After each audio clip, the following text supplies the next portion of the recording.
নমস্কাৰ প্ৰিয় শিক্ষক শিক্ষয়িত্ৰীসকল আজিৰ পাঠদান কাৰ্যসূচীলৈ আপোনালোকক স্বাগতম জনাইছো আজিৰ পাঠদান কাৰ্যসূচীৰ অন্তৰ্গত বিষয়টি পেপাৰ 509 ৰ পৰা লোৱা গৈছে আৰু আজি আপোনালোকৰ সৈতে আলোচনা কৰিবলগীয়া বিষয়টি হৈছে সমাজ বিজ্ঞানৰ পাঠ্যক্ৰমৰ অংশ হিচাপে ৰাজনীতি বিজ্ঞান আৰু অৰ্থনীতি বিজ্ঞানৰ গুৰুত্ব The importance of studying political science and economics as a part of social science ৰাজনীতি বিজ্ঞান আৰু অৰ্থনীতি বিজ্ঞানৰ গুৰুত্বৰ সম্পৰ্কে আলোচনা কৰিবলৈ যোৱাৰ আগতে সৰ্বপ্ৰথমে আমি আলোচনা কৰো আহক সমাজ বিজ্ঞান মানে কি আৰু ইয়াৰ পৰিসৰ সমাজ বিজ্ঞানে সমাজৰ এক বিশাল পৰিসৰক সাঙুৰি লয় সমাজ বিজ্ঞানৰ বিভিন্ন বিষয়সমূহ জড়িত হৈ আছে সমাজৰ বিভিন্ন ক্ষেত্ৰৰ লগত ভৌগোলিক ক্ষেত্ৰ ৰাজনৈতিক ক্ষেত্ৰ অৰ্থনৈতিক আৰু লগতে ঐতিহাসিক সমাজ বিজ্ঞানে যেহেতু সমাজৰ বিশাল পৰিসৰক সাঙুৰি লয় গতিকে এই সমাজ বিজ্ঞানৰ গুৰুত্ব অতিকৈ উল্লেখনীয় সমাজ বিজ্ঞানৰ অধ্যয়নৰ জৰিয়তে আমি শিশুসকলক শিকাবলৈ পাৰো যে সমাজত কেনেকৈ শান্তি শৃংখলা বজাই ৰাখিব পাৰি আৰু লগতে সমাজৰ বিভিন্ন ক্ষেত্ৰসমূহ কেনেকৈ আগুৱাই নিব পাৰি গতিকে সমাজ বিজ্ঞান অধ্যয়নৰ গুৰুত্ব বিশেষভাৱে উল্লেখনীয় এতিয়া সমাজ বিজ্ঞানৰ বিভিন্ন বিষয়সমূহ সমাজ বিজ্ঞানে যেহেতু সমাজৰ বিশাল পৰিসৰক সাঙুৰি লয় গতিকে ইয়াৰ ক্ষেত্ৰসমূহো বা ইয়াৰ পৰিসৰো অধিক কিন্তু আমাৰ বিদ্যালয় পাঠ্যক্ৰমসমূহত বিশেষকৈ ভূগোল বিজ্ঞান ইতিহাস ৰাজনীতি বিজ্ঞান আৰু অৰ্থনীতি বিজ্ঞান এই চাৰিটা বিষয়কে সমাজ বিজ্ঞানৰ পাঠ্যক্ৰমসমূহত অন্তৰ্ভুক্ত কৰা হৈছে আৰু প্ৰতিটো বিষয়ৰ নিজা নিজা সুকীয়া উদ্দেশ্য আৰু বৈশিষ্ট্য আছে সমাজ বিজ্ঞানৰ অন্তৰ্ভুক্ত বিষয়সমূহ ভূগোল বিজ্ঞান ইতিহাস ৰাজনীতি বিজ্ঞান আৰু অৰ্থনীতি বিজ্ঞান প্ৰতিটো বিষয়ৰ উদ্দেশ্য আৰু বিষয়বস্তুৰ স্বকীয়তা আছে আনহাতে প্ৰতিটো বিষয়ৰ এনে বিভিন্নতা থাকিলেও তাৰ কিছুমান উমৈহতীয়া বৈশিষ্ট্যও আছে এটা বিষয়ক বাদ দি আন এটা বিষয়ৰ আলোচনা স্বাভাৱিকতে ফলপ্ৰসূ নহয় সুস্থ সবল শান্তিপূৰ্ণ সমাজ এখন গঢ়িবলৈ প্ৰতিটো বিষয়ৰে অৰ্হতা ভিত্তিক জ্ঞান ছাত্ৰ-ছাত্ৰীসকলৰ বাবে নিতান্তই প্ৰয়োজনীয় কিয়নো ইয়ে তেওঁলোকক ভৱিষ্যতৰ সুনাগৰিক হিচাপে গঢ়ি তোলাত প্ৰভূত অৰিহণা যোগায় বিজ্ঞান প্ৰযুক্তিৰে সমৃদ্ধ পৃথিৱীখনক সমাজ বিজ্ঞানৰ আদৰ আৰু গ্ৰহণযোগ্যতা দিনক দিনে বাঢ়ি যাব ধৰিছে এতিয়া আহক আমি আজিৰ পাঠদান কাৰ্যসূচীৰ বিষয়টিৰ ওপৰত অলপ আলোচনা কৰো সৰ্বপ্ৰথমে আমি আলোচনা কৰিবলৈ ওলাইছো ৰাজনীতি বিজ্ঞানৰ গুৰুত্ব সমাজ বিজ্ঞানৰ পাঠ্যক্ৰমৰ অংশ হিচাপে ৰাজনীতি বিজ্ঞান অধ্যয়নৰ গুৰুত্ব সম্পৰ্কে তলত উল্লেখ কৰা হ'ল মানৱ বুৰঞ্জীৰ আকৃতি প্ৰদান কৰাত ৰাজনৈতিক ভাৱধাৰা মত আৰু অভিপ্ৰায় বিস্তৃতভাৱে অৰিহণা যোগাইছে ৰাজনীতি বিজ্ঞানৰ অধ্যয়নৰ জৰিয়তে এখন সচেতন সমাজৰ আশা কৰিব পাৰি নাগৰিক এজনৰ দায়িত্ব আৰু কৰ্তব্য জ্ঞান প্ৰদান কৰে ৰাজনীতি বিজ্ঞানে চৰকাৰৰ বিভিন্ন ধৰণ আৰু ৰাষ্ট্ৰ এখন কিদৰে পৰিচালিত হয় তাৰ জ্ঞান প্ৰদান কৰে ৰাজনীতি বিজ্ঞানৰ জ্ঞানৰ অবিহনে ৰাষ্ট্ৰীয় সংহতি আন্তঃৰাষ্ট্ৰীয় বুজাবুজি আদিৰ বিষয়ে জ্ঞান লাভ কৰিব নোৱাৰি ৰাজনীতি বিজ্ঞানৰ শিকনে ৰাষ্ট্ৰ আৰু ইয়াৰ সম্বন্ধ নাগৰিকত্ব বিভিন্ন পৰ্যায়ত ৰাজনৈতিক প্ৰণালী আৰু ক্ষমতাৰ ভাগ বতৰা আৰু বিতৰণৰ ওপৰত গুৰুত্ব দিয়ে সামাজিক পৰিস্থিতিৰ লগত চিনাকি কৰাই দিয়ে ৰাজনীতি বিজ্ঞানে এখন সুস্থ সবল গণতান্ত্ৰিক দেশ গঢ় দিয়াত সহায় কৰে ৰাজনীতি বিজ্ঞানে গতিকে প্ৰিয় শিক্ষক শিক্ষয়িত্ৰীসকল আমি ইতিমধ্যে আপোনালোকৰ সন্মুখত ৰাজনীতি বিজ্ঞানৰ অধ্যয়নৰ গুৰুত্ব সম্পৰ্কে উপস্থাপন কৰিলো সো বিভিন্ন ৰাজনীতি গুৰুত্বসমূহৰ ভিতৰত প্ৰধানকৈ আমি ক'ব পাৰো যে ৰাজনীতি বিজ্ঞান অধ্যয়নৰ জৰিয়তে আমি এজন সুস্থ সবল সচেতন নাগৰিক সৃষ্টি কৰিব পাৰো যিয়ে নিজৰ অধিকাৰৰ প্ৰতি সচেতন থাকিব, যিয়ে কেনেকৈ ৰাষ্ট্ৰীয় সংহতি আন্তঃৰাষ্ট্ৰীয় বুজাবুজি বজাই ৰাখি চলিব লাগে বা সমাজখনত কেনেকৈ এইবোৰৰ গুৰুত্ব কেনেকুৱা সেই সম্পৰ্কে নিজকে জ্ঞান লাভ কৰিবলৈ সক্ষম হ'ব এই ৰাজনীতি বিজ্ঞান অধ্যয়নৰ জৰিয়তে। নাগৰিকত্ব মানে কি তেওঁলোকে জ্ঞান লাভ কৰিবলৈ সক্ষম হ'ব ৰাজনীতি বিজ্ঞান অধ্যয়নৰ জৰিয়তে। ইয়াৰ উপৰিও বৰ্তমান সমাজত কেনেকুৱা ধৰণৰ ৰাজনৈতিক পৰ্যায় চলি আছে বা বিভিন্ন ৰাজনৈতিক দলসমূহৰ ভূমিকা কি, চৰকাৰ কেনেকৈ গঠন হয় বা চৰকাৰৰ ভূমিকা কি বা বিৰোধী দলৰ ভূমিকা কি, ৰাজনৈতিক দল মানে কি, আমি ৰাজনৈতিক দলসমূহ কেনেকৈ নিৰ্বাচন কৰা উচিত ইত্যাদি বিভিন্ন বিষয়সমূহ জানিব পাৰি এই ৰাজনীতি বিজ্ঞান অধ্যয়নৰ জৰিয়তে। গতিকে ৰাজনীতি বিজ্ঞান অধ্যয়নৰ ফলত ছাত্ৰ-ছাত্ৰীসকলে নিজকে সচেতন নাগৰিক হিচাপে গঢ়ি তুলি সমাজখনত কেনেকৈ শান্তি আৰু শৃংখলাবদ্ধ বজাই ৰাখিব পাৰি সেই সম্পৰ্কে তেওঁলোকে জ্ঞান লাভ কৰিবলৈ সক্ষম হয় এই ৰাজনীতি বিজ্ঞান অধ্যয়নৰ জৰিয়তে। গতিকে আমি চমুকৈ ক'ব পাৰোঁ যে ৰাজনীতি বিজ্ঞান অধ্যয়নৰ জৰিয়তে এখন সুস্থ সবল গণতান্ত্ৰিক দেশ গঢ়ি তুলিব পাৰি, য'ত নাগৰিকসকলে নিজৰ মৌলিক অধিকাৰ সম্পৰ্কে সচেতন হ'ব, য'ত তেওঁলোকে ৰাষ্ট্ৰীয় সংহতি মানে কি, আন্তঃৰাষ্ট্ৰীয় বুজাবুজি মানে কি ইত্যাদি সম্পৰ্কে উমান ল'বলৈ সক্ষম হ'ব। এতিয়া ৰাজনীতি বিজ্ঞানৰ অধ্যয়নৰ গুৰুত্ব সম্পৰ্কে আমি অৱগত হ'লোঁ, কিন্তু এই ৰাজনীতি বিজ্ঞানৰ বিষয়সমূহ শ্ৰেণীকোঠাত পঢ়াবলৈ যাওঁতে শিক্ষকজনে কেনেকৈ বিষয়সমূহ উপস্থাপন কৰিব সেই সম্পৰ্কে তেওঁ জনা উচিত। সৰ্বপ্ৰথমে শিক্ষকজনে এটি উপযুক্ত পাঠ পৰিকল্পনা প্ৰস্তুত কৰিব লাগিব। ইয়াৰ পিছত তেওঁ ৰাজনীতি বিজ্ঞানৰ বিষয়বস্তুৰ পাঠ পৰিকল্পনা প্ৰস্তুত কৰোঁতে তেওঁ নিশ্চয় ৰাজনীতি বিজ্ঞানৰ বিভিন্ন বিষয়সমূহৰ সম্পৰ্কে জ্ঞান ল'বই লাগিব আৰু পাঠ পৰিকল্পনা কৰিবলৈ যাওঁতে তেওঁ সৰ্বপ্ৰথমে শিশুৰ মানসিক বয়সৰ লগত সংগতি ৰাখিহে পাঠ পৰিকল্পনা প্ৰস্তুত কৰা উচিত। ইয়াৰ পিছত ধৰি লওক শিক্ষকজনে ৰাজনীতি বিজ্ঞানৰ বিভিন্ন ৰাজনৈতিক দলৰ বিষয়ে ছাত্ৰ-ছাত্ৰীসকলক পঢ়াবলৈ গৈছে। এতিয়া প্ৰশ্ন আহিল যে শিশুসকলক বা ছাত্ৰ-ছাত্ৰীসকলক কেনেকৈ তেওঁ মনোগ্ৰাহী কৰি তুলিব বা ৰাজনীতি বিজ্ঞানৰ গুৰুত্ব সম্পৰ্কে শিশুসকলৰ পৰা মনোযোগ আকৰ্ষণ গুৰুত্ব সম্পৰ্কে বুজাবলৈ যাওঁতে শিশুসকলৰ পৰা কেনেকৈ মনোযোগ আকৰ্ষণ কৰিবলৈ তেওঁ সক্ষম হ'ব সেই সম্পৰ্কে তেওঁ জ্ঞান লাভ কৰা উচিত। উপযুক্ত পাঠ পৰিকল্পনাৰ লগতে শিক্ষকজনে এক উপযুক্ত শিক্ষণ পদ্ধতিও ব্যৱহাৰ কৰা উচিত আৰু উপযুক্ত শিক্ষণ পদ্ধতি ব্যৱহাৰ কৰিবলৈ যাওঁতে তেওঁ কেনেকুৱা ধৰণৰ শিক্ষণ সম্পদ বা সমলৰ আয়োজন কৰিব সেই সম্পৰ্কেও তেওঁ জ্ঞান থকা উচিত। এতিয়া ধৰি লওক ৰাজনৈতিক দল পাঠটি পঢ়াবলৈ যাওঁতে তেওঁ যদি বিভিন্ন চাৰ্ট ব্যৱহাৰ কৰে বা বিভিন্ন শ্ৰাব্য সঁজুলিৰ জৰিয়তে যদি শিশুসকলৰ সন্মুখত বিভিন্ন ৰাজনৈতিক দলসমূহৰ কাৰ্যকলাপসমূহেই হওক বা তেওঁলোকৰ প্ৰতীক চিহ্নসমূহেই হওক তেওঁ শিশুসকলৰ সন্মুখত ছবি আকাৰে উপস্থাপন কৰে, তেনেহ'লে নিশ্চয় শিশুসকলৰ মনোযোগ আকৰ্ষণ কৰিবলৈ তেওঁ সক্ষম হ'ব আৰু লগতে ৰাজনীতি বিজ্ঞানৰ গুৰুত্ব সম্পৰ্কেও শিশুসকলক সচেতন কৰাবলৈ তেওঁ সক্ষম হ'ব। গতিকে সমাজ বিজ্ঞানৰ শিক্ষক হিচাপে যেতিয়া ৰাজনীতি বিজ্ঞান অধ্যয়নৰ গুৰুত্ব সম্পৰ্কে শিশুসকলক শিকাবলৈ বা বুজাবলৈ যাব, তেতিয়া তেওঁ বিভিন্ন শিক্ষণ পদ্ধতিৰ জৰিয়তে উপযুক্ত পাঠ পৰিকল্পনাৰ জৰিয়তে এই বিষয়টিক অতি মনোগ্ৰাহী আৰু আকৰ্ষণীয় কৰি তুলিবলৈ পাৰিব। এতিয়া আহক আমি আলোচনা কৰোঁ অৰ্থনীতি বিজ্ঞানৰ গুৰুত্ব সম্পৰ্কে। অৰ্থনীতি বিজ্ঞান মানে কি সেই সম্পৰ্কে প্ৰথমে জানি লওঁ আহক। সমাজ বিজ্ঞানৰ এক গুৰুত্বপূৰ্ণ অংগ হ'ল অৰ্থনীতি বিজ্ঞান বা অৰ্থবিজ্ঞান।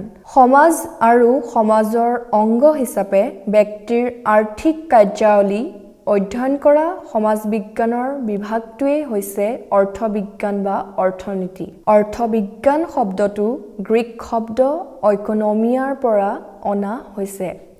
অইকছ শব্দটোৰ অৰ্থ হৈছে পৰিয়াল আৰু নমছ শব্দৰ অৰ্থ হ'ল নিয়ম।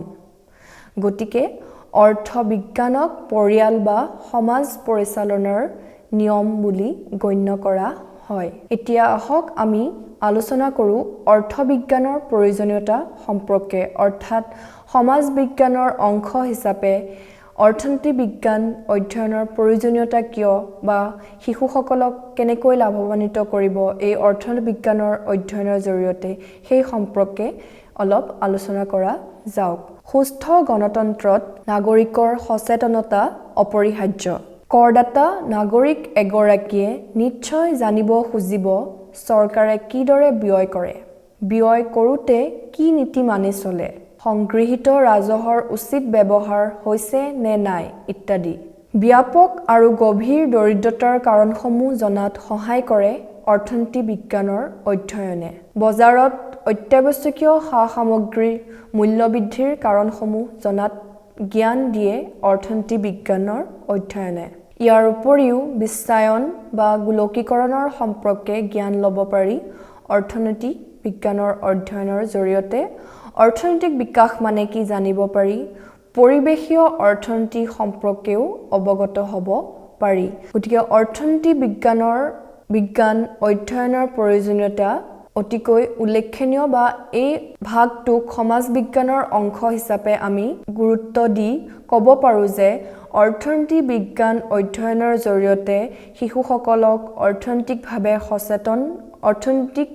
সচেতন কৰি তুলিব পাৰি। অৰ্থনৈতিক বিকাশ মানে কি তেওঁলোকক শিকাব পাৰি, পৰিৱেশীয় অৰ্থনীতি সম্পৰ্কেও তেওঁলোকক অৱগত কৰাব পাৰি বা বিভিন্ন উৎপাদন, বিতৰণ, ভাগ বতৰা ইত্যাদি, মুদ্ৰাস্ফীতি ইত্যাদি বিভিন্ন জ্ঞানৰ উমান দিবলৈ সক্ষম কৰিব পাৰি এই অৰ্থনীতি অধ্যয়নৰ জৰিয়তে। এতিয়া অৰ্থনীতি বিজ্ঞানৰ পৰিসৰ সম্পৰ্কে কিছু আলোচনা কৰা যাওক। অৰ্থনীতি বিজ্ঞানৰ পৰিসৰে সমাজ বিজ্ঞানৰ আৰ্থিক কাৰ্যকলাপসমূহক সামৰি লয়, যেনেকৈ ভোগ কাৰ্য। আমাৰ অভাৱ দূৰ কৰাৰ কাৰ্যকলাপেই হৈছে ভোগ। ভোগ কাৰ্যৰ লগত জড়িত বিধিসমূহ, ভোক্তাৰ ভাৰসাম্য ইত্যাদিৰ অধ্যয়ন অৰ্থনীতি পৰিসৰৰ অন্তৰ্ভুক্ত। ইয়াৰ পিছত আহক আমি আলোচনা কৰোঁ উৎপাদন। উৎপাদন মানে কি?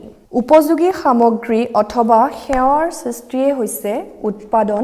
উৎপাদনৰ 4টা উপাদান যেনে ভূমি, শ্ৰম, মূলধন আৰু সংগঠনৰ উপৰি উৎপাদনৰ বিধি, উৎপাদনৰ ভাৰসাম্য, আৰ্থিক অৱস্থা ইত্যাদি সম্পৰ্কে অৰ্থবিজ্ঞানত আলোচনা কৰা হয়। ইয়াৰ পিছত আহিল বিতৰণ, যাক আমি ইংলিছত কওঁ ডিষ্ট্ৰিবিউশ্যন। সামগ্ৰীৰ উৎপাদন কাৰ্য সম্পাদন কৰাৰ পাছত ইয়াক উপভোক্তাৰ মাজত বিতৰণ কৰিলেহে ভোগ কাৰ্য সম্ভৱ হৈ উঠিব। বিতৰণ প্ৰক্ৰিয়া যাতে সঠিক হয় তাৰ বাবে যিবোৰ নীতি বা তত্ত্ব অনুসৰণ কৰাৰ প্ৰয়োজন, সেই সকলোবোৰ তত্ত্ব বিতৰণৰ বিষয়ৰ মাজত আলোচনা কৰা হয়। ইয়াৰ পিছত অৰ্থনীতি বিজ্ঞানৰ পৰিসৰ হিচাপে মুদ্ৰাৰ কথা ক'ব পাৰি। দ্ৰব্যৰ প্ৰত্যক্ষ বিনিময় প্ৰথাৰ অসুবিধাসমূহ আঁতৰাই বিনিময় ব্যৱস্থাক সৰলতা প্ৰদান কৰাৰ বাবে মুদ্ৰাৰ সৃষ্টি হৈছিল। মুদ্ৰাৰ ভূমিকা, মুদ্ৰাৰ কাৰ্যাৱলী আৰু প্ৰকাৰ ইত্যাদিৰ বিষয়ে আলোচনা অৰ্থনীতি পৰিসৰৰ এক উল্লেখযোগ্য অংশ। ইয়াৰ পিছত আহক আমি আলোচনা কৰোঁ বিনিময়ক অৰ্থনীতি বিজ্ঞানৰ পৰিসৰ হিচাপে। কোনো ব্যক্তি বা অঞ্চল বা দেশে লাগতিয়াল প্ৰতিবিধ সামগ্ৰী নিজে উৎপাদন কৰি ল'ব নোৱাৰে। এনে ক্ষেত্ৰত ব্যক্তি, অঞ্চল আৰু দেশৰ মাজত বিনিময়ৰ আৱশ্যক হয়। সেয়েহে দেশীয় বাণিজ্য আৰু আন্তৰ্জাতিক বাণিজ্যৰ জৰিয়তে দেশীয় আৰু আন্তৰ্জাতিক বিনিময় হয়।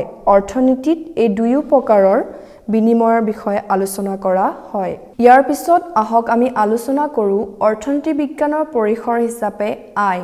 জনমূৰি আয়, ৰাষ্ট্ৰীয় বা জাতীয় আয়, ইয়াৰ বৃদ্ধি তথা বিতৰণ, অৰ্থনৈতিক কল্যাণৰ লগত ইয়াৰ সম্পৰ্ক আলোচনা কৰাটো অৰ্থনীতিৰ পৰিসৰ অন্তৰ্গত। এতিয়া আহক আলোচনা কৰোঁ আমি ৰাজস্ব বা ৰাজহুৱা বিত্ত বিজ্ঞান। চৰকাৰী আয়, চৰকাৰী ব্যয় আৰু চৰকাৰী ঋণৰ আলোচনাই হৈছে ৰাজহুৱা বিত্ত বিজ্ঞান। ইয়াৰ পিছত আহিল কল্যাণকামী অৰ্থনীতি, অৰ্থাৎ কল্যাণকামী অৰ্থনীতি মানে কি? কেৱল ভোগ কাৰ্য, উৎপাদন তথা বিতৰণেই অৰ্থনীতিৰ মূল বিষয়বস্তু হ'ব নোৱাৰে। এনেবোৰ কাৰ্যৰ লগত ব্যক্তি তথা সমাজৰ কল্যাণৰ দিশটো মন কৰিব লাগিব। অৰ্থনীতিবিদ এ C Pigou, Wilfried parrot, Higgs, Amartya সেন আদিয়ে কল্যাণকামী অৰ্থনীতিক জনপ্ৰিয় কৰি তুলিছে। ইয়াৰ পিছত আহক আমি আলোচনা কৰোঁ পৰিৱেশীয় অৰ্থনীতি মানে কি, অৰ্থাৎ পৰিৱেশীয় অৰ্থনীতি বিজ্ঞানৰ পৰিসৰৰ ভিতৰত কিয় অন্তৰ্ভুক্ত কৰা হৈছে। এহাতে যেনেকৈ অৰ্থনৈতিক উন্নতি ক্ষিপ্ৰতৰ কৰাৰ অৰ্থে ঔদ্যোগিকৰণৰ ওপৰত অধিক মনোনিৱেশ আৰু আনহাতে পাৰিপাৰ্শ্বিকতাৰ ভাৰসাম্য বিনষ্টই পৃথিৱীৰ সমাজবিজ্ঞানীসকলক অধিক চিন্তান্বিত কৰি তুলিছে। এনে ক্ষেত্ৰত পাৰিপাৰ্শ্বিকতাৰ ভাৰসাম্য কিদৰে ৰক্ষা কৰিব পাৰি সেই উদ্দেশ্যে পাৰিপাৰ্শ্বিকতাৰ অধ্যয়ন অৰ্থনীতি বিষয়ত অন্তৰ্ভুক্ত কৰা হৈছে। এই সংযোজনে অৰ্থনীতি বিষয়ক এক নতুন মাত্ৰা প্ৰদান কৰিছে। অৱশেষত আহক আমি আলোচনা কৰোঁ অৰ্থনীতি বিজ্ঞানৰ পৰিসৰৰ ভিতৰত দক্ষতা। সীমিত সম্পদৰাজিক দক্ষতাপূৰ্ণ ব্যৱহাৰৰ যোগেদি সমাজ গঠন কৰাটো অৰ্থনীতিৰ মূল বিষয়। এই সীমিত সম্পদৰাজি দক্ষতাপূৰ্ণ ব্যৱহাৰৰ যোগেদি উৎপাদন প্ৰক্ৰিয়াৰ দ্বাৰা ত্বৰান্বিত কৰিব পাৰিলেহে মানৱ সমাজৰ কল্যাণ হ'ব। গতিকে প্ৰিয় শিক্ষক-শিক্ষয়িত্ৰীসকল, অৰ্থনীতি বিজ্ঞানৰ পৰিসৰ হিচাপে সমাজ বিজ্ঞানৰ আৰ্থিক কাৰ্যকলাপসমূহক সাঙুৰি লোৱা বিভিন্ন বিষয়সমূহৰ সম্পৰ্কে আপোনালোকৰ সন্মুখত উপস্থাপন কৰা গ'ল। বিভিন্ন পৰিসৰসমূহৰ ভিতৰত আজি আমি আপোনালোকৰ সৈতে আলোচনা কৰিলোঁ ভোগ কাৰ্য, উৎপাদন, বিতৰণ, বিনিময়, মুদ্ৰা, আয়, ৰাজস্ব বা ৰাজহুৱা বিত্তবিজ্ঞান, কল্যাণকামী অৰ্থনীতি, পৰিৱেশীয় অৰ্থনীতি আৰু দক্ষতা সম্পৰ্কে। ইয়াৰ উপৰিও অৰ্থবিজ্ঞানৰ অধ্যয়নৰ জৰিয়তে শিক্ষাৰ্থীসকলে জনসংখ্যা বৃদ্ধিৰ সমস্যাসমূহ, নিবনুৱা সমস্যাৰ কাৰণসমূহ, মুদ্ৰাস্ফীতি, ইয়াৰ কাৰণ, প্ৰভাৱ আৰু নিয়ন্ত্ৰণৰ উপায়সমূহৰ বিষয়ে জানিবলৈ সক্ষম হ'ব। মানুহৰ নিম্নতম প্ৰয়োজনসমূহ অন্ন, বস্ত্ৰ, বাসস্থান আৰু বস্ত্ৰৰ বিষয়ে জ্ঞান আহৰণ কৰাৰ বাবে অৰ্থনীতি বিজ্ঞানৰ অধ্যয়ন প্ৰয়োজনীয়। মূল্যবোধৰ বিকাশ সাধনতো সহায় কৰে অৰ্থনীতিৰ জ্ঞানে। এতিয়া আহক আমি আলোচনা কৰোঁ অৰ্থনীতি বিজ্ঞানৰ বিভিন্ন বিষয়সমূহ বা অৰ্থনীতি বিজ্ঞানৰ অধ্যয়নৰ প্ৰয়োজনীয়তাসমূহ শ্ৰেণীকোঠাত পাঠদান কৰিবলৈ যাওঁতে শিক্ষকৰ ভূমিকা কেনে হোৱা উচিত। উপযুক্ত পাঠ পৰিকল্পনাৰ প্ৰস্তুতকৰণ, বিষয়বস্তুৰ ওপৰত স্পষ্ট জ্ঞান, ছাত্ৰ-ছাত্ৰীৰ সামৰ্থ্যতা, ৰুচি অভিৰুচি সমূহ চিনাক্তকৰণ কৰা, ব্যক্তি স্বাধীনতা প্ৰদান কৰা, নিৰীক্ষকৰ ভূমিকা পালন কৰা, সজাগতা আৰু সচেতনতাৰ ভাৱ বৃদ্ধি কৰা, উপযুক্ত শিক্ষণ পদ্ধতি আৰু বিভিন্ন শিক্ষণ সম্পদসমূহৰ ব্যৱহাৰ কৰা, সেৱা কাৰ্যৰ প্ৰতি আগ্ৰহী কৰি তোলা। গতিকে অৰ্থনীতি বিজ্ঞানৰ প্ৰয়োজনীয়তা সম্পৰ্কে আমি নুই কৰিব নোৱাৰোঁ। সমাজত যেনেকৈ শান্তি শৃংখলা বজাই ৰাখিবলৈ এজন সচেতন নাগৰিকৰ প্ৰয়োজন, সেই সচেতন নাগৰিকজন কেৱল ৰাজনৈতিকভাৱে সচেতন হ'লে নহ'ব, তেওঁ অৰ্থনৈতিকভাৱেও অৰ্থাৎ আৰ্থ-সামাজিক পৰিৱেশৰ বিষয়েও তেওঁ জ্ঞান থাকিব লাগিব। অৰ্থাৎ সমাজ এখনৰ লগত উৎপাদন, ভোগ কাৰ্য, বিনিময়, বিতৰণ, মুদ্ৰাৰ ধাৰণা, পৰিৱেশীয় অৰ্থনীতি, দক্ষতা অৰ্থাৎ আমাৰ সম্পদসমূহ যিবোৰ সীমিত সম্পদ, সেই সম্পদসমূহক আমি কেনেকৈ উপযুক্ত ব্যৱহাৰ কৰিব পাৰোঁ বা ভৱিষ্যতৰ প্ৰজন্মইও যাতে সেই সম্পদসমূহৰ পৰা লাভৱান হয় সেই সম্পৰ্কেও জ্ঞান দিবলৈ সক্ষম কৰাই কেৱল অৰ্থনীতি বিজ্ঞানৰ অধ্যয়নে। গতিকে সমাজ বিজ্ঞানৰ পাঠ্যক্ৰমৰ অংশ হিচাপে যেনেকৈ ভূগোল বিজ্ঞানে ভৌগোলিক অৱস্থিতিৰ বিষয়ে জ্ঞান দিয়াত সক্ষম কৰায়, ইতিহাসৰ অধ্যয়নে শিশুসকলক বা ছাত্ৰ-ছাত্ৰীসকলক অতীতৰ জ্ঞানক আধাৰ হিচাপে লৈ বৰ্তমানটোক সুস্থ সবল কৰিবলৈ শিকায়, ঠিক সেইদৰে ৰাজনীতি বিজ্ঞানৰ অধ্যয়নে সচেতন নাগৰিক সৃষ্টি কৰাত অৰিহণা যোগায়। ঠিক সেইদৰে অৰ্থনীতি বিজ্ঞানৰ অধ্যয়নৰ ফলত ছাত্ৰ-ছাত্ৰীসকলে আৰ্থ-সামাজিকভাৱে জ্ঞান লাভ কৰিবলৈ সক্ষম হয়, পৰিৱেশত কেনেকৈ অৰ্থনৈতিক সামঞ্জস্যতা বজাই ৰাখিব পাৰি সেই সম্পৰ্কে তেওঁলোকে অৱগত হয়। গতিকে সমাজ বিজ্ঞানৰ পাঠ্যক্ৰমৰ অংশ হিচাপে আমি অৰ্থনীতি বিজ্ঞান, ৰাজনীতি বিজ্ঞান, ভূগোল বিজ্ঞান আৰু ইতিহাসৰ ভূমিকা উল্লেখনীয় বুলি ক'ব পাৰোঁ আৰু এটা বিষয়ক বাদ দি আনটো বিষয়ৰ অধ্যয়ন আমি আশা কৰিব নোৱাৰো গতিকে সমাজ বিজ্ঞানক আমি এক সংহত পাঠ্যক্ৰমৰ বিষয় হিচাপে আমি স্বীকৃতি দিব পাৰো কিয়নো সমাজ বিজ্ঞানৰ অধ্যয়নে সাঙুৰি লয় সমাজৰ এক বিশাল পৰিসৰক সমাজ বিজ্ঞানৰ অধ্যয়নে ছাত্ৰ-ছাত্ৰীসকলক সক্ষম কৰাই কেনেকৈ সমাজত শান্তি আৰু শৃংখলা বজাই ৰাখিব পাৰি সমাজৰ বিভিন্ন ঐতিহাসিক সমলসমূহ কেনেকৈ আমি সংৰক্ষণ কৰিব লাগে পৰিৱেশৰ প্ৰতি সজাগতা সৃষ্টি কৰাৰ লগতে ভৌগোলিক পৰিস্থিতি কেনেকৈ নিয়ন্ত্ৰিত কৰিব পাৰি বা বিভিন্ন প্ৰাকৃতিক বা মানৱ জড়িত সমস্যাসমূহ কেনেকৈ সমাধান কৰিব পাৰি বা সেই সমস্যাসমূহৰ উদ্ভাৱনৰ কাৰণ কি ইত্যাদি বিভিন্ন জ্ঞানৰ উমান লবলৈ জ্ঞানৰ ভাণ্ডাৰ বৃদ্ধি কৰিবলৈ গোটেই পৃথিৱীখনক জানিবলৈ সক্ষম কৰাই সমাজ বিজ্ঞানৰ অধ্যয়নে গতিকে সমাজ বিজ্ঞানৰ পাঠ্যক্ৰমৰ অংশ হিচাপে ভূগোল বিজ্ঞান ইতিহাস অৰ্থনীতি বিজ্ঞান আৰু ৰাজনীতি বিজ্ঞানৰ ভূমিকা অতিকৈ উল্লেখনীয় গতিকে এই ক্ষেত্ৰত শিক্ষকে এক বিশেষ ভূমিকা পালন কৰা উচিত ধৰি লওক এতিয়া ৰাজনীতি বিজ্ঞানৰ বিষয়সমূহ তেওঁ পঢ়াবলৈ যাওঁতে কেনেকুৱা ধৰণৰ শিক্ষণ সম্পদ ব্যৱহাৰ কৰিব বা কি শিক্ষণ পদ্ধতিৰ জৰিয়তে শ্ৰেণীকোঠাটো অতিকৈ মনোগ্ৰাহী কৰি তুলিব সেই সম্পৰ্কেও তেওঁ অৱগত হ'ব লাগিব ইয়াৰ উপৰিও অৰ্থনীতি বিজ্ঞানৰ বিষয়সমূহ পঢ়াবলৈ যাওঁতে শিক্ষণ পদ্ধতি হিচাপে আমি সমস্যা সমাধান পদ্ধতিক ব্যৱহাৰ কৰিব পাৰো প্ৰকল্প পদ্ধতিক ব্যৱহাৰ কৰিব পাৰো পৰ্যবেক্ষণ পদ্ধতি ব্যৱহাৰ কৰিব পাৰো ইয়াৰ উপৰিও আমি ক্ষেত্ৰ দৰ্শনো শিক্ষণ পদ্ধতি হিচাপে ব্যৱহাৰ কৰিব পাৰো আৰু লগতে বিভিন্ন প্ৰদৰ্শনীমূলক অনুষ্ঠানৰো আয়োজন কৰিব পাৰে এই অৰ্থনীতি বিজ্ঞানৰ বিভিন্ন বিষয়সমূহ বুজাবলৈ যাওঁতে নিবনুৱা সমস্যাৰ কাৰণ দৰিদ্ৰতাৰ কাৰণ মুদ্ৰাস্ফীতি বা বিনিময় প্ৰথা ইত্যাদি বিভিন্ন বিষয়সমূহ বিভিন্ন চাৰ্ট মডেল ইত্যাদিৰ জৰিয়তেও শিশুসকলৰ সন্মুখত শিক্ষক বা শিক্ষয়িত্ৰীগৰাকীয়ে উপস্থাপন কৰিব পাৰে যেনেকৈ উপযুক্ত পাঠ পৰিকল্পনা তেওঁ প্ৰস্তুত কৰি লৈ যায় সেই উপযুক্ত পাঠ পৰিকল্পনাত এই বিষয়েও অৱগত উল্লেখ থকা উচিত যে কেনেকুৱা ধৰণৰ শিক্ষণ পদ্ধতি বা শিক্ষণ সম্পদৰ জৰিয়তে তেওঁ ছাত্ৰ-ছাত্ৰীসকলক আকৰ্ষিত কৰি তুলিব আৰু অৰ্থনীতি বিজ্ঞান আৰু ৰাজনীতি বিজ্ঞান অধ্যয়নৰ ফলত ছাত্ৰ-ছাত্ৰীসকল কেনেকৈ লাভৱান হ'ব সেই সম্পৰ্কেও আজি পাঠদান কাৰ্যসূচীত আপোনালোকক অৱগত কৰোৱা হৈছে গতিকে এই বিষয়সমূহ যেতিয়া আমি শ্ৰেণীকোঠাত পাঠদান কৰিবলৈ যাম তেতিয়া সমাজ বিজ্ঞানৰ শিক্ষক হিচাপে আমি সকলোখিনি কথা মনত ৰাখি সমাজ বিজ্ঞানৰ পাঠ্যক্ৰমৰ নিৰ্ধাৰিত লক্ষ্যসমূহ আগত ৰাখি প্ৰতিটো বিষয়ৰ উদ্দেশ্য যাতে সফল কৰিবলৈ সক্ষম হওঁ সেই সম্পৰ্কে প্ৰত্যেকজন শিক্ষক বা শিক্ষয়িত্ৰী সজাগ হোৱা উচিত অৱশেষত আজিৰ পাঠদান কাৰ্যসূচীৰ সামৰণিত ইয়াকে ক'ব পাৰো যে সমাজ বিজ্ঞানৰ শিক্ষক হিচাপে ছাত্ৰ-ছাত্ৰীৰ বিভিন্ন জ্ঞানৰ ভাণ্ডাৰসমূহৰ জৰিয়তে সমাজ বিজ্ঞানৰ পাঠ্যক্ৰমৰ নিৰ্ধাৰিত লক্ষ্যসমূহ আমি কাৰ্যকৰী কৰিব পাৰো গতিকে শিশুসকলৰ জ্ঞানৰ ভাণ্ডাৰ বিস্তাৰিত কৰাৰ ক্ষেত্ৰত সমাজ বিজ্ঞানৰ অধ্যয়নে বিশেষভাৱে সহায় কৰে গতিকে এই জ্ঞানৰ ভাণ্ডাৰসমূহক যাতে আমি সমাজৰ ধনাত্মক দিশত ব্যৱহাৰ কৰিব পাৰো এই ক্ষেত্ৰত শিক্ষক শিক্ষয়িত্ৰীসকলে যাতে এক গুৰুত্বপূৰ্ণ নিৰীক্ষকৰ ভূমিকা পালন কৰে আৰু লগতে শিশুসকলক ব্যক্তি স্বাধীনতা দি তেওঁলোকক বিভিন্ন শিক্ষণ পদ্ধতিৰ জৰিয়তে বিভিন্ন কৰ্মত নিয়োগ কৰে